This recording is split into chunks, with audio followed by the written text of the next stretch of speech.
Atributos naturais que um líder precisa desenvolver. Pronto, é aqui mesmo. A partir daqui a gente segue. Atributos naturais que o líder precisa desenvolver. Vamos ver o que ele nos diz em relação a isso aqui. Então, a leitura você vai fazer, né, conforme você tem um tempo, você vai fazer em casa, página 20. Então, ele fala aqui, ó, por atributos naturais, nos referimos àquelas qualidades que a pessoa já nasce com elas. São próprias do ser humano, pois o ser humano foi criado com capacidade para governar. Porque Deus assim o pôs, né? Gênesis 1:28, para ele cuidar do jardim. Portanto, todas as pessoas têm alguma capacidade de liderança, ainda que em graus inferiores. E aí entra naquela questão que a gente já levantou na aula passada que a gente teve, sobre as aptidões. Então tem pessoas que não é que elas vêm prontas, não é que elas nascem prontas, isso é ilusão, isso é besteira. O negócio da pessoa, que ela tem muito talento, ela nasceu pronta, não é. O talento que ela tem é que nem um combustível, que vai ser bem aproveitado ou não, de acordo com o uso que fizer dele. Então você pega um bom combustível, põe um carro ruim, ele é um combustível que continua sendo bom, mas a mecânica que está se utilizando daquela força está defeituosa. Então a baixa produtividade não é em função do combustível, sim do carro, né, onde foi colocado. Assim também a questão do talento. Ô, Varão, entra aí, fica à vontade. A questão do talento. Então, as pessoas recebem, da parte de Deus, talentos. Recebem da parte de Deus dons, que são presentes que Deus concede para o bem da igreja. O dom não é para a pessoa. O dom é investido na pessoa visando a igreja, visando o benefício da igreja, dos irmãos. Então você tem a situação na qual tem pessoas que nascem com certas aptidões, tá? Que precisam ser moldadas, que precisam ser lapidadas, trabalhadas, tá? Então não é que a pessoa vem pronta, mas ela vem com mais facilidades. Então tem pessoas que têm mais aptidão para tomada de liderança, porque ela é mais comunicativa, porque ela é mais ativa, tá certo? Ela, de fato, naturalmente já toma a frente nas situações. Então, as pessoas enxergam nela essa liderança.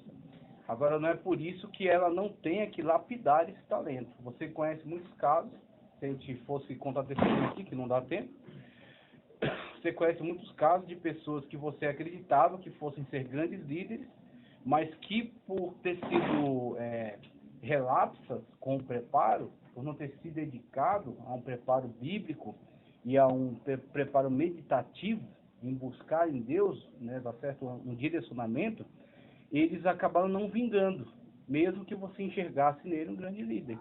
Cito aqui o caso onde o jovem chega até Cristo, e o autor bíblico faz questão de dizer que Cristo o amou, e chega para Cristo perguntando o que é preciso para ser salvo. E Cristo fala acerca dos mandamentos. Tendo ele apresentado que cumpriu os mandamentos, ele fala, vai, vende tudo quanto tem e dá aos pobres. Era isso que prendia ele. Era aí onde estava a corrente que o trancava, que o amarrava. E mesmo Jesus acreditando naquele rapaz, mesmo Jesus amando aquele rapaz, ele não cedeu. Talvez futuramente ele tenha voltado atrás e tenha se arrependido da sua decisão e tenha se integrado aos irmãos. Não é disso. A gente não faz teologia em cima de especulação. A gente faz teologia em cima de texto bíblico. O texto bíblico diz que ele se entristeceu muito por aquilo, mas ele não cedeu. Ele não atendeu à demanda de Cristo. Assim também, Cristo constantemente está convidando pessoas a um estreitamento de laço. Está convidando pessoas a uma consagração maior, para que estejam prontas para as situações nas quais ele vai colocar. Agora, se a pessoa não atende aos chamados do Espírito de Deus no seu coração, chega o momento das oportunidades e ela nunca está pronta. Chega o momento de dar uma palavra de Deus e você nunca tem. Chega o momento de tomar uma decisão boa e você não sabe o que fazer. Um momento de um aconselhamento, pronto, uma oportunidade para dar um aconselhamento, que vai fazer com que você tenha destaque naquele grupo, as pessoas confiem em você. Você tem? Não tem, está seco, está vazio. Então as oportunidades foram dadas, tá certo? E o talento foi investido, mas a pessoa não desenvolveu. É aí onde a gente trabalha as duas perspectiva, atributos naturais que o líder precisa ter. Tem atributos que são importantíssimos, como coragem, liderança, maleabilidade, comunicação, tá certo? Então, tem pessoas que vêm, que nascem com essas aptidões, com essas facilidades, mas elas não tornarão ele um líder por si só. Elas facilitarão. E aí, muitas das vezes, você tem pessoas que são muito comunicativas, são muito ativas, mas não chegam à conclusão de nada. Não conseguem conduzir nada. E aí fica, com o passar do tempo, ela fica frustrada e se torna a pessoa mais chata do grupo. Porque ela sempre quer dar pitaco, mas ela nunca está presente ao longo de todo o projeto. Então ela acha que devia ser assim, devia ser assado, mas quando precisa dela para a ação, aí ela não pode, ela não quer, não tem tempo, ela está cansada, tem... Pô, se você não vai participar, então para também de importunar, né? Então deixa quem está envolvido que toque o barco. E você assiste, por quê? Nunca se envolve. Tem pessoas, infelizmente, que você vai, na sua trajetória, vai ver. Ela é muito boa de dar opinião, e é melhor ainda para dar crítica, para criticar. E a crítica que ela apresenta nunca é construtiva, porque uma crítica pode ser destrutiva ou construtiva. Uma crítica destrutiva, você pega todos os pontos fracos da pessoa e você joga na cara dela. Quem é que não tem pontos fracos? Até os maiores líderes da história têm coisas terríveis que os acompanhavam. Eu vejo o Martin Luther King, não foi um grande líder revolucionário na questão racial, né, na questão da igualdade? Ele traiu a mulher, adúltero. E aí você pode procurar Jimmy Swaggart, grande pregador também, pecado de adultério. Você pode puxar a lista aí, Abraão, que é um grande homem de Deus, pai da fé, mas mentiu. Então, não o nosso aqui é homem de Deus. Esse aqui podia dar lição lá para o Abraão. Mas você pode buscar que você encontra essa situação, né? As falhas. Então, uma crítica construtiva, ela leva em consideração as falhas, mas também aponta as qualidades. Então, fala, olha, é uma crítica que conduz você a um processo de aperfeiçoamento. Isso aqui não está bom, nós temos que valorizar isso aqui, você precisa valorizar essas aptidões aqui, elas são importantes. Você é importante nisso, você faz bem isso, e você precisa evitar isso aqui. E aí você está vendo que alguém está te conduzindo, está direcionando você a uma melhora, a uma evolução, a um avanço. Agora, não porque você não sabe, você não pode, você não faz, você não é bonito, você... Qual é o propósito disso? É só descarregar crítica em cima do outro? Então, é uma crítica destrutiva, totalmente inútil, tá certo? E carregada de negatividade, que talvez venha de inveja, talvez venha de uma dor de cotovelo. Então, essas situações a gente vai ver sempre ao longo da vida. Essa questão dessa liderança que não trabalha os talentos e não vinga. Então, tudo bem que existem atributos que a pessoa traz em si, mas tem que ser trabalhados. Qualidades físicas do líder, isso aqui não precisa a gente demorar muito, que é alguns conselhos. Saúde do líder, vai comigo aí, o que fazer, aparência pessoal, idade, diferentes etapas da vida do líder. Aí ele coloca aqui os 20 a 25, tá?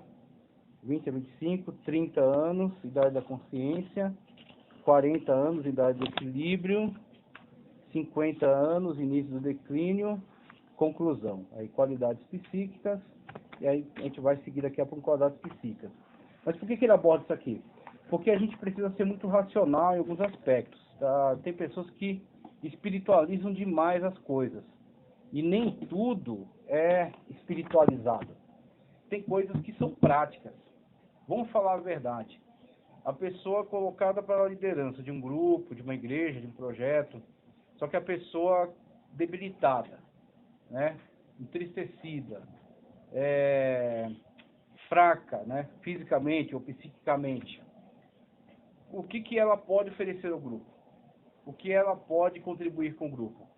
Não tem condições. Assim, é necessário, seria muito mais fácil, que a pessoa tivesse consciência, né?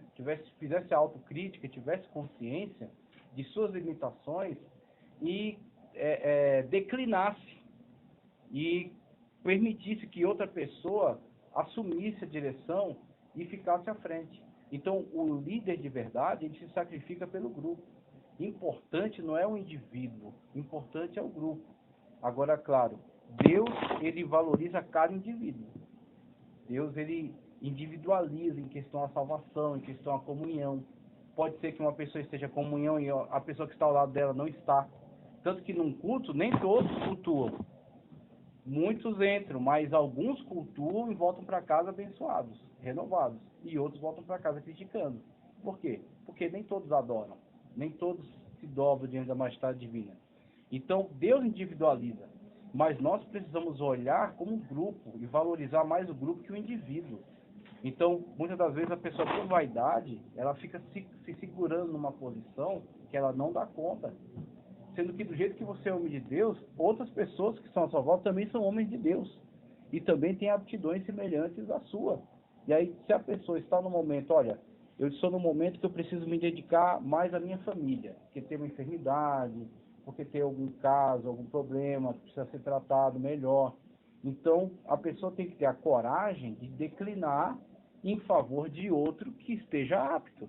É aí onde ele entra com essa questão. A saúde, é necessário o líder estar, não é a questão de uma perfeita saúde, mas é uma questão de que ele tenha condições de atender a demanda, de estar presente às reuniões, de estar liderando, de ter a mente livre para ter ideias. As pessoas muitas das vezes acham que liderar é cumprir a tabela, é cumprir a rotina. E nessa rotina você vai destruindo as pessoas. As pessoas acabam entrando numa estagnação. Por quê? Porque a pessoa não traz nunca coisas novas.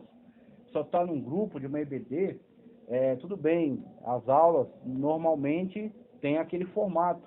Mas num dia, vamos fazer uma coisa diferente, vamos juntar todo mundo e vamos ver um filme a respeito disso, ou vamos fazer uma aula ao ar livre, ou vamos fazer um teatro, uma encenação acerca do tema, ideias, porque assim você consegue cativar as pessoas e incentivar para que outras pessoas se agreguem também ao grupo. Aí cabe a quem? Uma liderança de escola bíblica dominical, um coordenador. Se o coordenador não tomar frente, pode ser até que um professor sugira e ele respeitosamente, né, humildemente, acate e aceite, mas é esperado que o líder tome essas ideias, tenha essas ideias, tome a frente. Um líder de escola dominical, um líder de mocidade, uma líder de círculo de oração, tá certo? Ter ideias e, com isso, trazer o público para um comprometimento maior. Quando? Quando a pessoa está centrada, está equilibrada.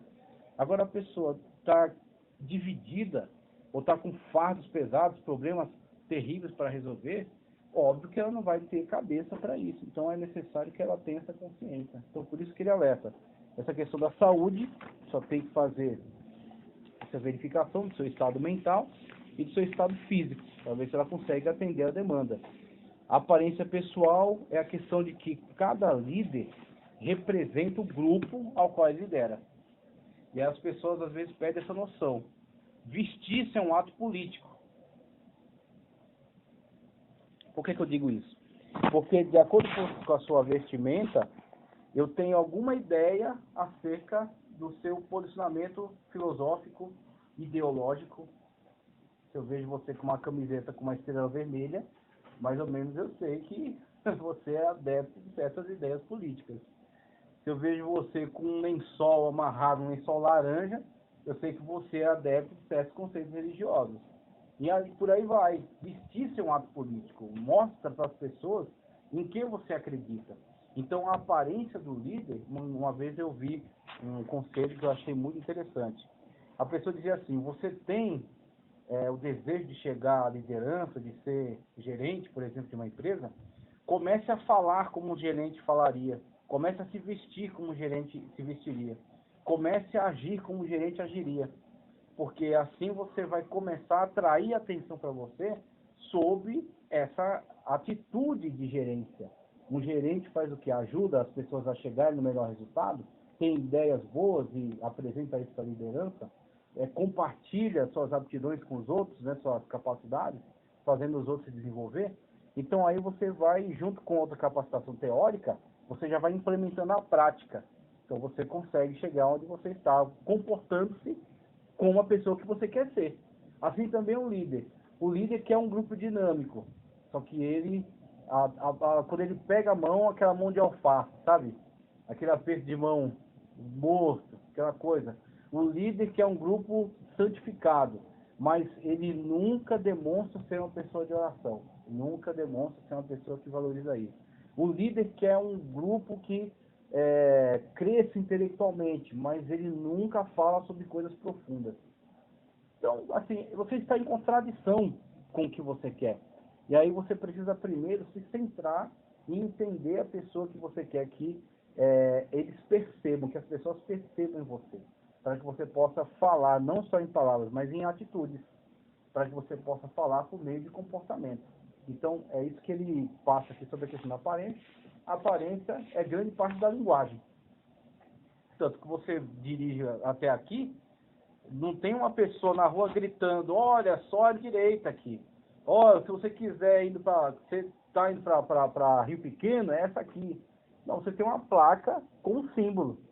E a partir desse símbolo, você sabe ali o que está dizendo, sinalizando, é um retorno, tá certo? É uma conversão proibida, é proibido ultrapassar quando quer aquela linha contínua, e por aí vai. Porque existe uma metalinguagem, existe uma linguagem sem palavras, uma linguagem de símbolos. E assim também é a atitude, é a ação. Você vai contratar um segurança. Se o cara, no aperto de mão, você já tem mais ou menos uma ideia se esse cara é um segurança ou não é. Não é que o cara vai arrebentar a sua mão, mas ele vai passar firmeza. Já no aperto de mão, na postura, nas palavras, na forma de falar, tá certo? Na assertividade. Agora, se o cara fica filosofando, você fala, esse cara vai tá distraído, olhando as coisas, nunca vai prestar atenção naquilo que ele precisa estar atento, né? Aos riscos e tal. Então, tudo é uma forma de comunicação que precisa ser implementada para que você possa ter sucesso no que você está fazendo. Então, você tem essa questão da aparência, ela é fundamental. E aí, na questão da idade, é o seguinte, ele fala aqui, ó, sobre a idade, diferentes etapas na carreira do líder, que vamos colocar isso aqui na mesa. É um desenvolvimento natural. É um desenvolvimento natural. Claro que nem todas as pessoas tiveram o privilégio de passar pelas etapas da vida de uma forma saudável. Então ele coloca aqui, a pessoa que vai chegar lá na frente à liderança, normalmente se observa essas etapas. Então, dos 20 aos 25 anos, ele está construindo uma carreira e ele está construindo uma família. Então ele começa ali o processo, né? Já namora, já está noivando, já está terminando alguma formação, ou está, né? Já terminou, está terminando uma formação, está entrando no mercado de trabalho, já trabalha, muitas das vezes, juntamente com o curso, né? Com a formação, já tem algum emprego básico, visando um emprego qualificado. Então você tem essa transição nessa fase da vida. O que passa adiante para uma pessoa madura, cuidando da sua família, né? E desenvolvendo melhor a sua carreira. Então aí você tem uma pessoa que já está num processo de amadurecimento e por isso a visão de mundo dela também já é mais madura. Para chegar na pessoa dos 35 aos 40 anos, que é uma pessoa pronta, amadurecida. A pessoa que vivenciou experiências importantes e assim tem como liderar. Por que ele passa isso aqui pra gente? Porque quando você se depara com algumas situações, você entende quando isso faz falta. Vocês com certeza poderiam me falar sobre exemplos de pessoas imaturas com que vocês tiveram que lidar. Pessoas assim que, por a pessoa não estar no dia bom, não cumprimentou ela direito, aquilo para ela já é um desastre, né? Ou a pessoa entende que não foi devidamente reconhecida, pronto, aquilo para ela é desgraça, destruir os projetos dela, destruir os sonhos dela. Então são pessoas que, devido a alguma falha nesse processo, eles envelhecem, mas não amadurecem. Existe diferença. Tem pessoas que têm muitos anos de vida, mas não têm muito tempo de história. Então ele, muitas das vezes, através ainda mais que você tem sociologicamente hoje, você observa algumas situações que não são naturais, tanto que a Bíblia Sagrada ela não dá respaldo. A Bíblia Sagrada fala, né, que o homem case-se com uma mulher só e deixe a casa dos pais e sejam ambos uma só carne. Bom, isso é um processo natural. Só que hoje, devido a certos fatores, as pessoas têm prolongado mais dentro da casa dos pais. Se a pessoa não tem um conceito cristão de vida, ela inicia a vida sexual, vai tendo, né, casos e casos, e vai prolongando seu tempo na casa dos pais. E aí o dinheiro que ele arrecada, parte ele dá para os pais, ou talvez nem dê, seja totalmente sustentado por ele, né? E investe em bobagem, investe em coisas supérfluas. E vai assim, passando o seu tempo, chegando até uma fase na qual ele se vê frustrado, porque não construiu as coisas importantes da vida, né? E não amadureceu. Não vivenciou experiências de, por exemplo, ter que lidar com o contexto do trabalho, contexto profissional, em que as suas ideias nem sempre são ouvidas, em que muitas das vezes alguém até se aproveita das suas ideias sem lhe dar crédito, ou que às vezes alguém te confronta só porque quer tomar o seu lugar. São todas situações que você teve que orar por isso, você teve que perdoar, você teve que ter paciência, você teve que se impor. Tudo isso é a escola da vida. E quando chega lá na frente, as mesmas situações se refletem dentro do grupo que ele lidera, e ele sabe lidar com isso, ele tem maturidade para lidar com isso. O que pega um outro cara que não amadureceu, com qualquer bobagem ele racha o grupo, porque fala na hora errada, fala da maneira errada, tá certo? Ouve um lado, já é aliciado por isso, não ouve o outro, faz juízos equivocados. Imaturidade. E essa maturidade, infelizmente, você vê se repetir em muitos contextos. E muitos grupos, muitas igrejas racham por causa de um líder imaturo que está à frente e que não deveria estar. E que assim não consegue, por não ter. E aí eu fico tanto preocupado quando eu vejo algumas vezes pessoas sendo consagradas a cargos de liderança muito jovens. Claro que eu não tiro o mérito de pessoas que de fato desenvolvem rápido, são muito aplicadas, mas não é apenas um desenvolvimento teórico. Eu leio muito a Bíblia, eu estudo teologia, né? Eu leio bons livros. Isso é suporte teórico, isso é muito importante. Só que o suporte teórico ele só presta validado pelo plano prático. Jesus ensinou isso, você sabia? Jesus, ele pregava, ele ensinava, tá certo? E em seguida ele arrastava os discípulos para as situações da vida real, para vivenciar. E aí vivenciava um exorcismo, uma cura, um enfrentamento com fariseus, com saduceus, tá certo? Uma pregação coletiva em que pessoas provavam ele, testavam ele, e ele respondia. Então, diversas situações de risco real de vida em que eles tiveram que se deslocar, tiveram que sair. Então, lugares de onde eles foram expulsos, lugares onde eles foram bem recebidos, como se comportar quando você é bem recebido no lugar. Então, todas essas situações de aplicação prática. Então, a teoria só presta validada pela prática. Então, não adianta a pessoa, não, eu cheguei até aqui, eu tenho um diploma do Mackenzie, eu sou pós-graduado, eu sou isso, sou aquilo, tá. Mas está cheirando a leite ainda. Não teve vivência, não foi confrontado, não foi contrariado, não foi injustiçado e ter que suportar. Já pensou a situação mais chata é você, estando certo, você tem que suportar a pessoa que está errada. E pelo bem do grupo, você não abrir a boca, não falar o que ela merecia ouvir. Então esse tipo de situação traz amadurecimento. E esse amadurecimento constrói um líder sólido, que sabe lidar muitas das vezes, vai ser posto na situação de liderança. Na festividade é muito lindo, a pessoa é honrada, todo mundo vem, que maravilha, legal, né? O grupo está uma bênção e tal. Só que o negócio é dia a dia. Um jovem que vem falando desaforo para você na sua cara, que nem meu irmão já contou algumas situações, você conhece a situação de perto, e fazendo o melhor que ele podia pelo grupo, e o cara chegar na cara dele e falar, você está fazendo esse pouco. Ele jovem, hein? Então, é esse tipo de situação que o líder engole, meu irmão. Tá pronto para isso? Numa situação dessa, se é um cara imaturo, ele ia bater boca. Ele ia virar a mão na cara do cidadão, de repente. E o que isso ia causar para a igreja? Destruição. E o seu ministério? O seu ministério ia afundar. Então, Para você construir uma reputação são muitos anos.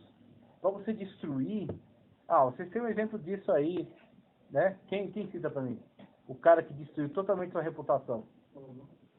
Salomão, eu falo do exemplo agora, de hoje, fresco. O cara que foi para a Ucrânia, cara. E eu gostava daquele deputado, rapaz. Eu achava que ele fazia um trabalho bom. Que ele fazia mesmo. Um cara que dispensou muitos benefícios que ele recebeu como político, que ele achou de exagero. Dispensou, não usava. E assim, confrontava muitos caras aí dessas lideranças políticas absurdas e confrontava mesmo e questionava sobre muitas coisas. Então um cara combativo, um cara que estava construindo uma carreira política brilhante. Saiu candidato aí, ia novamente se candidatar, ia ter chance. Aí o que ele faz? Por causa daquilo que Tiago explica na carta dele. Agora, um cara desse não lê Tiago, né? Olha o que ele perdeu na vida dele. Porque a língua é um menor membro do corpo, mas ela é como uma chama que incendeia toda uma floresta, né? Você aí dá alguns exemplos, né? Os navios são controlados por um pequeno leme. O leme que é ligado, né? Tem lá uma ligação lá embaixo, uma madeirinha aqui, ó, que vai, que desvira para cá, desvira para lá, ele vira toda uma embarcação. Né? Os cavalos são dominados pelo freio. Você põe o freio no cavalo, você leva ele para cá, para lá, para, né, anda, tudo. Assim também, se a pessoa domina a sua língua, ela domina o corpo inteiro. E esse cara não sabe disso. Ele chega lá e me fala coisas absurdas, horrendas, nojentas, e destrói toda a sua carreira política com uma fala. Sendo que o cara já tinha se deslocado daqui para a Ucrânia para levar doações. Mas com uma fala, ele destrói tudo. Foi tudo em vão. Tudo inútil. Jogou toda a sua carreira no lixo.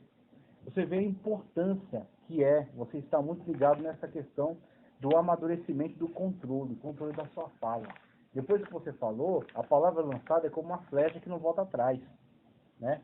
Então, uma vez que você falou, não tem como você retirar. Falou, está falado. Magoou uma pessoa, feriu, vai ter que pedir perdão, vai ter que tentar uma reconciliação, mas não tem como você retirar. Não, corta essa parte que eu falei e esquece, não está desdito.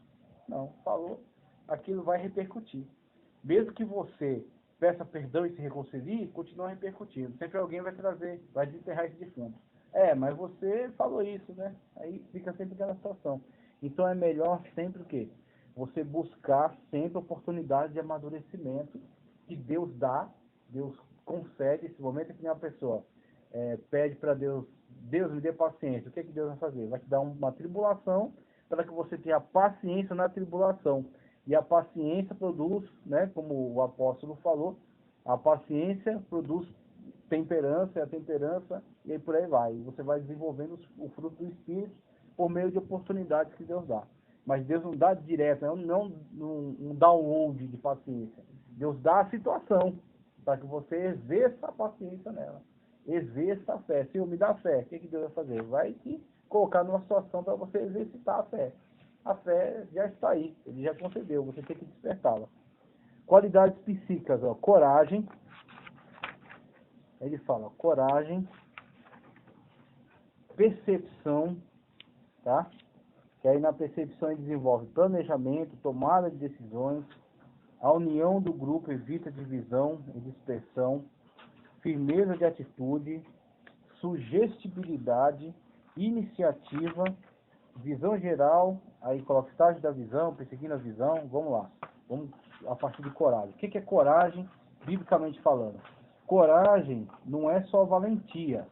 Então tem muitas pessoas que a gente pode citar, de caráter mais colérico, né, que são esquentados, são pavio curto, e que muitas das vezes, e alguém até, eu detesto essa frase, quando a pessoa fala assim, porque fulano tem um gênio forte.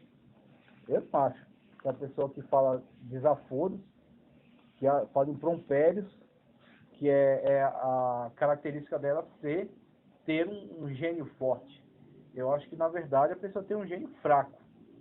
Forte é a pessoa que, mesmo ofendido, ele muitas das vezes resiste por amor a Cristo. E só quem passou por uma situação de humilhação, uma humilhação pública, em que você tem que refrear a sua língua para não ofender a pessoa abertamente, assim, envergonhar o nome de Cristo. Só uma pessoa que passou por isso sabe o que se passa dentro dela. É porque você está lutando contra a sua natureza. E aí a natureza, o velho homem diz, você poderia resolver isso aqui. Né? Fala isso, fala aquilo, dá um tapa, né? Dá um soco, faz alguma coisa.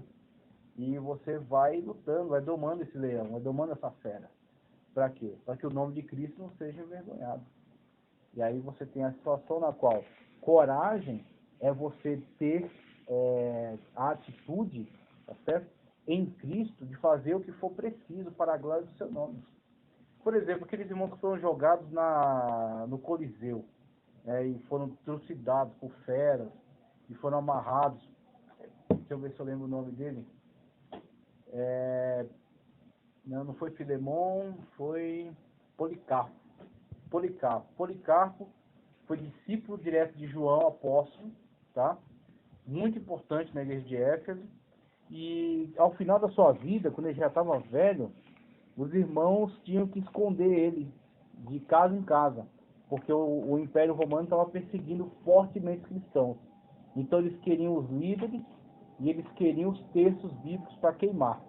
Então eles colocavam espiões para verificar junto aos irmãos sobre quem eram os líderes, e assim capturar os líderes e envergonhar publicamente.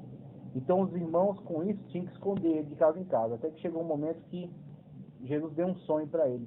Ele sonhou que o travesseiro na qual ele estava dormindo, deitado com a cabeça, pegava fogo.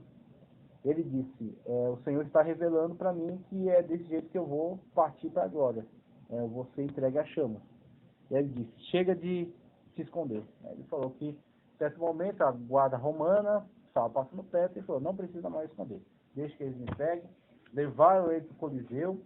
E aí começaram com aquela coisa de tentar fazer ele negar. Ele falou, olha, eu servi a Jesus ao longo de toda a minha vida. Ele sempre foi fiel a mim. Não tem por que eu negá-lo. Vamos logo com isso. Vamos logo com esse martírio. E aí o pessoal colocou lá o poste e amarrou ele, passou lá o piche, né, para pegar fogo, colocou as lenhas, e ele atiçava os soldados, falou, vai logo, ponha fogo logo que eu quero me encontrar com o meu Senhor. E aí teve uma situação dessa, né, que as pessoas ficaram chocadas, e foi completamente contraditório para os romanos, que queriam ali alguém implorando, pelo amor de Deus, não faça isso, tenha misericórdia, tenha piedade. E o cara, com uma atitude completamente inversa do que é esperado. Não, vá logo, ponha fogo logo nisso aí. E aí, uma situação dessa nos faz pensar o que é coragem. Coragem não é estupidez, coragem não é brutalidade.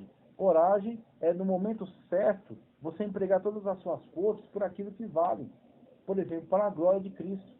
Então, claro, todos nós aqui que preservamos nossa vida, senão a gente não se cuidava, não tinha um seguro de vida, não tinha, né, buscar morar num lugar melhor e tal, e tomar cuidado em certos horários. Cada um está cuidando de preservar a sua vida para viver, ainda mais que o céu é eterno, então não tem pressa. Mas o que acontece, mesmo nós, no nosso cotidiano, nossa forma de vida, se expostos a uma situação em que Cristo tivesse que ser negado para que nós pudéssemos continuar com a nossa vida, aqueles que são fiéis a Cristo, no momento desse, sabem tomar a decisão certa, sabem priorizar aquilo que é prioridade na sua vida, que é Cristo. Então, assim você vê, mesmo nos dias de hoje, muitos missionários, muitas famílias de missionários, que partem para o Senhor diante de situações de perseguição, de situação de tortura. E quem lhes dá essa força, quem lhes dá essa coragem? É Cristo que o sustenta, é o Espírito Santo que lhes dá essa coragem, porque eles sabem, na hora certa, priorizar aquilo que é mais importante na sua vida, que é Cristo, que é a glória de Cristo. Então, coragem, num líder, coragem é fazer o que for preciso, para que o nome de Cristo seja glorificado. A perseguição, ele fala aqui do planejamento, tomada de decisões, tá certo? E a união do grupo evita divisão e dispersão. Quando ele fala sobre percepção, ele está falando sobre observação. O líder, ele delega funções. Por isso que ele existe, o porquê da sua existência, né? Por que existir um líder, né? Por que existir alguém que está à frente do grupo, que tem a palavra final no grupo, que propõe as coisas do grupo, para que esse grupo possa ser bem gerenciado e as pessoas, os talentos possam ser bem empregados. Então você tem num grupo, né, diferentes talentos, diferentes aptidões. E alguém que está os liderando sabe perceber as aptidões. Sabe que determinados irmãos, se colocados para uma função burocrática, você está matando ele. Ele não suporta isso. Mas se colocado para uma função dinâmica, o que ele mais gosta de fazer. Ele é comunicativo, ele é expansivo, então aquilo que ele gosta de exercer. Mas, por outro lado, tem outros que detestam esse tipo de contato. Então, são pessoas que você vai colocar em funções mais burocráticas. Assim também, um líder de evangelismo, por exemplo. Pega uma pessoa tímida e coloca ela para pregar numa praça. A pessoa introspecta, né? Que é muito para si. Para ela aquilo é um sacrifício. Até para falar na igreja, para contar um testemunho, é uma dificuldade. Então você sabe que se você coloca ela numa situação dessa, pode até que ela, pelo esforço, né, pela misericórdia de Deus, ele faça. Mas ele faz com grande sofrimento, sendo que o outro está sedento, né, de vontade. Poxa, mas por que não põe eu? Por que eu não passa oportunidade para mim? Então, você tem que saber ler as pessoas. Ler, né, não só os textos, mas ler as pessoas. Ler aquilo que elas estão demonstrando para você, no sentido do que elas mais prezam, no sentido daquilo que elas mais acreditam. Então, uma pessoa acredita que a melhor colocação dela é essa, é comunicação com as pessoas. A outra não, a outra gosta de trabalhos mais burocráticos. Então, dentro de um grupo de evangelismo, você vai ter alguém que vai organizar os folhetos, vai fazer a compra dos folhetos, vai carimbar os folhetos. Olha que negócio chato, terrível, né? Já carimbou folheto? É chato pra caramba. Pegar aquele monte de folheto e mole, carimbo, é um negócio... Então, para uma pessoa que vai estar em outra fase, por exemplo, na fase da entrega dos folhetos, aí tem pessoas que têm uma boa comunicação individual, né? Que eu já vi pessoas que o evangelismo individual dela é maravilhoso. Ela cativa facilmente, ela é simpática, é gentil. Então, numa entrega de um folheto, ela consegue já puxar um assunto, do assunto ela consegue desenvolver um diálogo, e quando você vê, a pessoa está aceitando Jesus ali, individualmente. Ou que se você pega, dá um microfone para no palanque, aí ela trava. Enquanto que tem outros que já tem uma desenvoltura nisso, uma mensagem ao público, em geral. Mas numa conversa individual ele não tem paciência de ficar argumentando e contra-argumentando, aí já encerra logo a conversa, porque ele não tem paciência para isso. Então, a percepção é aí onde mora o diferencial do líder. Então, por que existe um líder? Porque existe alguém que tem percepção. Alguém que lê pessoas, que lê comportamentos. E aí ele vai observando e vai vendo, opa, esse cara aqui, vamos testar ele nisso aqui. Vamos ver se ele se dá bem. Não deu certo? Não tem problema. Vamos testar em outra coisa. Você vai dar certo em algum lugar. E aí no lugar que você der certo, eu já sei. Eu posso contar com você aí. E aí você aí vai dar suporte para o outro que está fazendo a outra coisa. Quando a gente tem essa percepção, nós temos uma igreja que funciona redondo, que funciona direitinho. Onde as pessoas não pesam para ninguém. Como lugares onde você não tem isso, pode procurar, pode ver, porque eu já vi literalmente lugares onde as pessoas não fazem essa análise, não tem essa percepção, não colocam as pessoas certas em lugares certos, alguém fica sobrecarregado. Alguém ou alguns. E aí o que acontece? Pelas pessoas que querem fazer, não serem chamadas para fazer, né? Não serem colocadas naquela situação para fazer, outros que talvez não queiram fazer aquilo, têm que tomar para si. Pessoas que têm um compromisso com Cristo, né, que amam a Deus e que não querem ver a igreja ser prejudicada. Então ele vai acumulando funções. Só que nesse acúmulo de funções, eu já vi pessoas destruírem a própria família.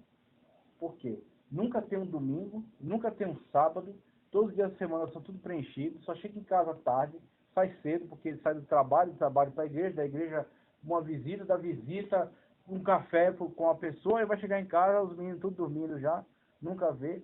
Então, isso aí, ao longo de tempo, isso vai ruir a situação familiar. Aí o que acontece? Divórcio, né? Prejuízo da familiar dele, né? Separação, filhos e tudo mais. E essa pessoa na igreja, o que acontece com ela? Ela é desligada. E aí aquela pessoa que cobria vários buracos, pronto, falta. Só que quando tira aquela pessoa, alguém ocupa. Já viu? Não fica vazio, não fica parado. Uma vez que aquela pessoa tem esse problema e cai, alguém ocupa. Aí você pensa, opa, onde é que você estava? Que a pessoa estava aqui. Ela que abria a igreja, ela que fechava a igreja, ela que liderava isso, ela que liderava aquilo. Por que você não estava aí já fazendo isso? Porque não chamaram, porque não convidaram. Então, essa percepção, inclusive, vai chegar pessoas que vão que opor isso. Não, deixa que eu faço aqui. Falo, não. Por que você vai fazer tudo?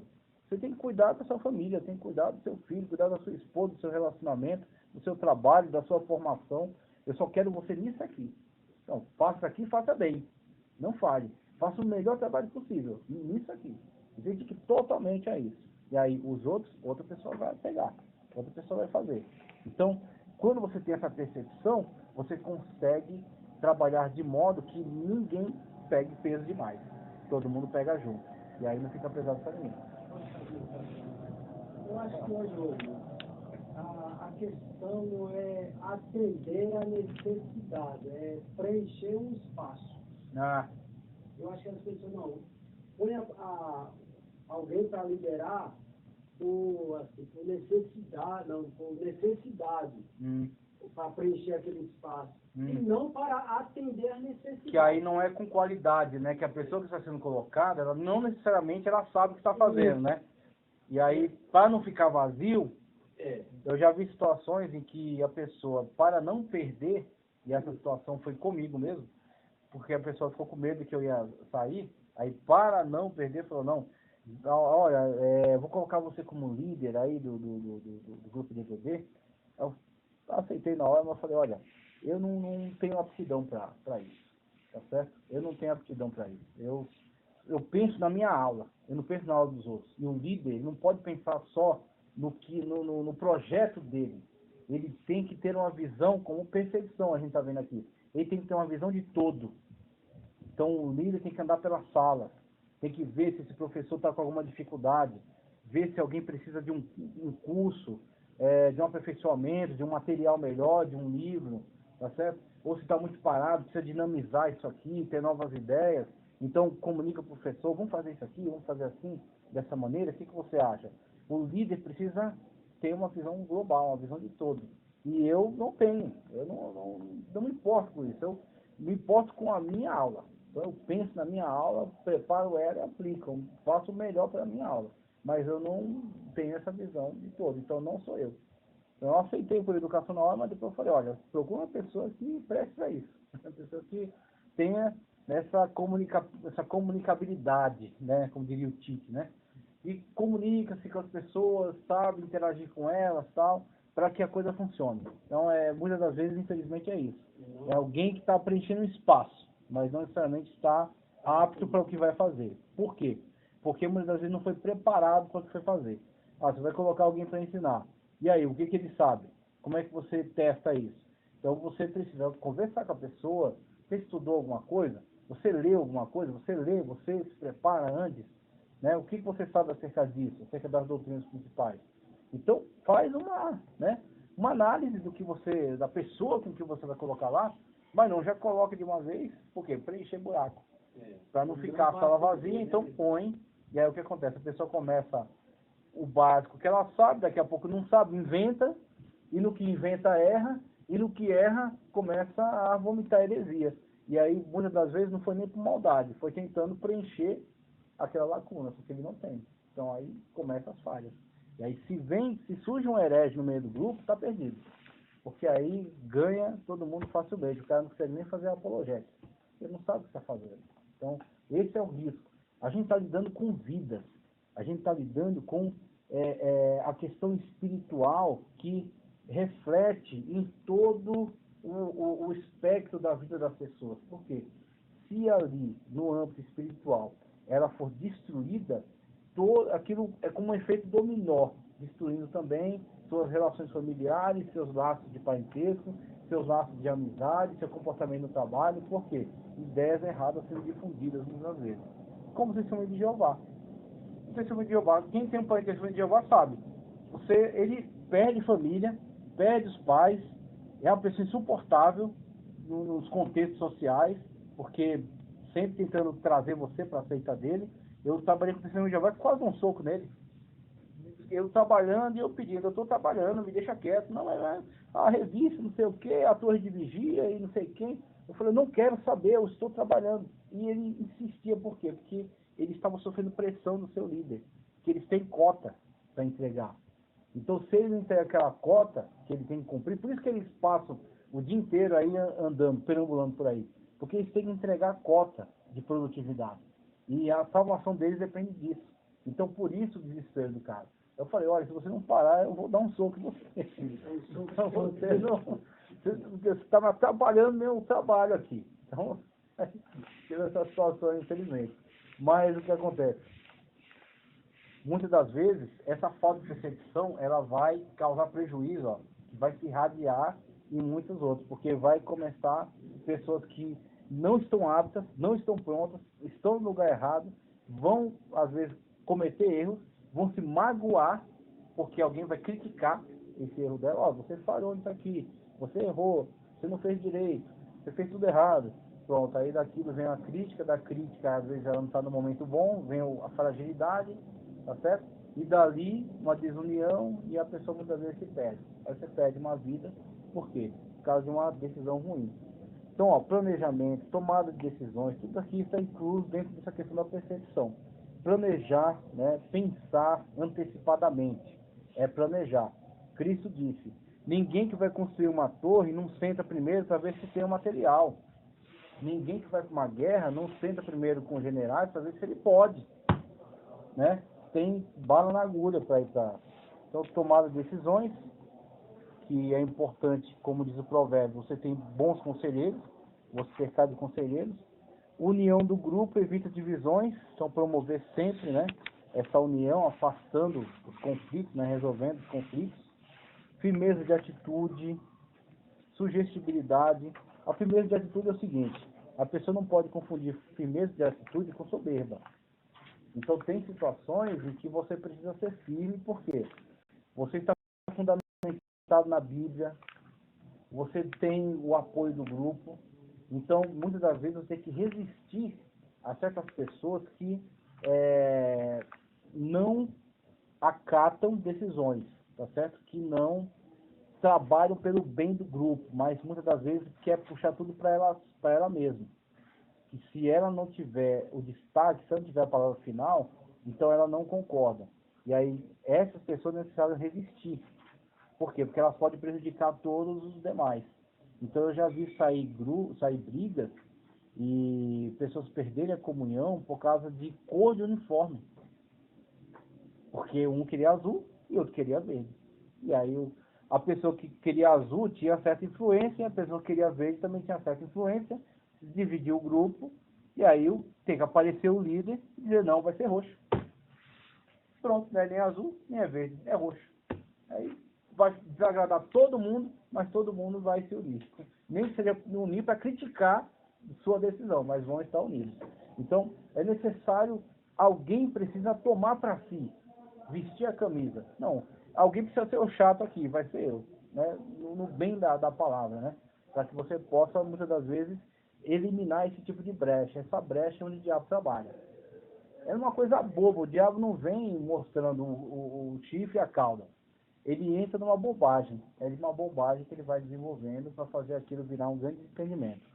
Então, a firmeza, sugestibilidade, está principalmente ligado à ideia de que nós não trabalhamos com pessoas que estão sendo remuneradas. Nós trabalhamos com pessoas que são voluntárias no que fazem.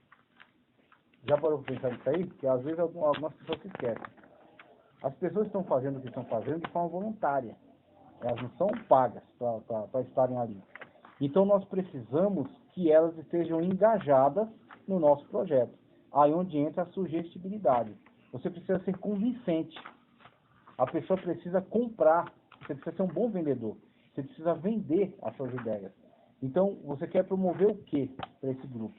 Você acha que tem que promover espiritualidade? Tem que promover a busca por dons espirituais? Tem que promover a busca por conhecimento? Então, você precisa tornar isso interessante. Você precisa tornar isso algo que eles vejam a necessidade. Aí entra a sugestibilidade. Você vai vender, tá certo? Você vai apresentar de forma a sugerir, né? De forma a conquistar, a cativar as pessoas para o seu projeto. E assim elas vão se engajar. Então, claro que grande parte do engajamento já é devido à noção de que ela serve a Cristo através da pessoa do líder. Então, uma pessoa que é um cristão maduro, ele, mesmo que tenha algum tipo de diferença com o líder, porque existem situações que a pessoa não gosta daquele líder, mas ela acata por amor a Cristo, porque era um cristão maduro. Então, já parte dessa situação. Só que, além disso, você precisa trabalhar também a sugestibilidade. Ganhar a pessoa, cativar a pessoa, né? Para que ela esteja engajada junto com você. Iniciativa, já falei, a pessoa tem que tomar iniciativa. Visão geral também já falei. Só precisa ter essa visão global, não uma visão limitada, né? Estágio da visão, perseguindo a visão, bons conselhos, a grandeza da visão. Aqui é tudo sobre a questão da visão. E aí eu vou partir agora para a prudência, tá? Então a questão da visão ficou claro. A gente precisa ter, né, uma visão no sentido de propor algo importante, tá? Propor algo que possa cativar as pessoas, que possa trazer as pessoas junto com você, que elas possam caminhar junto com você. Então aí você propõe, você sugere, né? Você cativa elas para a sua ideia, e aí você traça o plano para chegar até lá, testando a que ponto já estamos, o que já alcançamos, né? Aonde já chegamos, para que a gente possa cada vez mais perceber desenvolvimento. Então, estamos buscando melhor conhecimento bíblico. Então, tempo em tempo, um teste, para que a gente possa entender, olha, melhoramos, precisamos melhorar nisso e tal, e a gente vai desenvolvendo. Então, com isso, a gente tem propósito, né? Tem uma vida com propósito. Prudência. Evitar o evitável, suportar o inevitável. Ele vai discutir isso aqui, sobre mulher, sobre dinheiro, sobre o poder. Interessante que essa mesma estrutura, ela está em ética pastoral. Discernimento, principais elementos que impedem o discernimento, compulsividade e soberba. Então, ó, o que ele vai discutir aqui é o seguinte: evitar o evitável, suportar o inevitável, é exatamente a situação na qual existem muitas das coisas que são problemas causados pela própria pessoa. Então, quem já ouviu falar, um provérbio que eu lembrei agora, que aquele que entra em briga alheia é como alguém que pega um cão pelas orelhas. Já ouviu isso aí? Então, muitas das vezes, existem situações em que a pessoa ela precisa observar mais e falar menos. Porque quando ela, de forma leviana, ela fala de forma antecipada e não tem toda a informação, ela acaba, muitas das vezes, em vez de dirimir um problema, apagar um fogo, ela incendeia. Por quê? Porque ela não foi tranquila para primeiro entender todo o desenvolvimento. Então, muitas das vezes, a gente olha para o líder e por a gente não estar com esse fardo nas costas, a gente acha que o líder é lerdo. A gente acha que o líder devia agir mais rápido. E muitas das vezes o que ele está fazendo é o trabalho de investigação primeiro. Ele está colhendo informações, ele está entendendo a dinâmica, tá certo, da coisa, para que quando ele se manifestar, ele tenha informações suficientes. Ele possa trazer solução para problemas, ele possa propor ideias, tá certo? Ele possa, de fato, falar com autoridade e não falar com achismo. Então, essa é a grande diferença, né? Quando a pessoa ela adota esse tipo de postura, ela consegue, de fato, evitar o evitável, que é não tomar questões alheias desnecessariamente, não tomar um cão pelas orelhas, por exemplo, né? E suportar o inevitável é a situação na qual existem problemas que você, por mais bem intencionado que seja, você não consegue resolver. Por quê? Porque você só consegue resolver um problema que a pessoa queira também resolver. Jesus, quando ia curar alguém, perguntava, quer ser curado? Parece óbvio, né? A pessoa está doente, como é que ela não quer? Talvez ela não queira. Talvez ela não queira. Então, ela tem que participar. Então, vai ter situações em que você ama aquela pessoa, você quer ajudar ela da melhor maneira possível. Só que ela não quer ajuda. Você vai forçar a barra? Não vai. Você, paciência, eu estou aqui. Quando você quiser fazer alguma coisa boa pela sua vida, é que nem um reincidente nas drogas. Você sempre está disponível. Quer que eu leve você para uma clínica, para internar? Prega para ela, ora por ela, dá conselhos para ela. Só que ela só vai abandonar as drogas quando ela quiser abandonar. Ninguém vai tomar força e dar um tapa no cigarro de maconha e... Não, é quando ela quiser. Então o que você vai fazer? Você vai se mostrar disponível. Estou aqui, quando você quiser, né? Ajuda que você precisar, mas você tem que dar o primeiro passo. Se você não der o primeiro passo, nada acontece. Então a gente parou aqui, ó, sobre prudência, né? E a gente vai seguir na próxima aula. Algumas coisas eu vou passar por meio de áudio, tá? E aí na próxima aula a gente segue adiante. Eu acredito que na próxima aula a gente consegue chegar já na prova. E aí o conceito aqui é bem tranquilo, bem simples, tá? Mas a gente vai seguindo, né? Da maneira como a gente pode aqui. Prudência, página 42, né? Marca aí pra mim, por favor. Página 42. Vou pegar emprestado aqui para marcar também, ó. 42, prudência. E aí próxima aula a gente dá sequência aí.